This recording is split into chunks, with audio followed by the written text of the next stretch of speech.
জাতীয় নাগরিক পার্টির সদস্য সচিব আক্তার হোসেন বলেছেন, 2013 সালের 5 মে রাজধানীর মতিঝিলে শাপলা চত্বর হত্যাকাণ্ডের প্রতিটি শহীদকে রাষ্ট্রীয় স্বীকৃতি দিতে হবে এবং পরিবারকে আর্থিক সহায়তা দিতে হবে।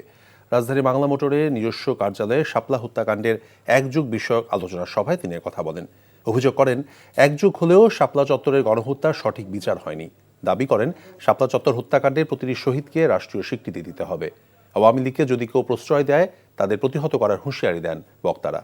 বলেন, আগামী নির্বাচনে আওয়ামী লীগকে অংশগ্রহণ করতে দেয়া হবে না।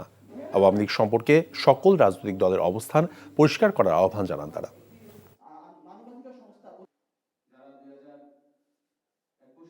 আরেকটি গুরুত্বপূর্ণ বিষয়, এটি বললে অবশ্য অনেকেই 2021-এর ঘটনা ঘটেছে, 2024 শাপলা হত্যাকাণ্ডের স্মৃতিচারণ করি।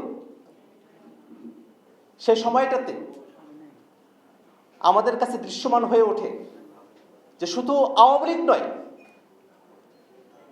আওয়ামী লীগের সাংস্কৃতিক এবং বুদ্ধিভিত্তিক দোসর যারা আছেন, সাধারণ নাগরিকের বেশে, সাংবাদিকের বেশে, তারাও এই হত্যাকাণ্ডের জন্যই। বান্ডেল থাকলে প্রতি সেনমানিতে টাকা বাঁচবে। বিকাশ সেনমানি বান্ডেল কিনে জিতুন প্রতি লেনদেনে।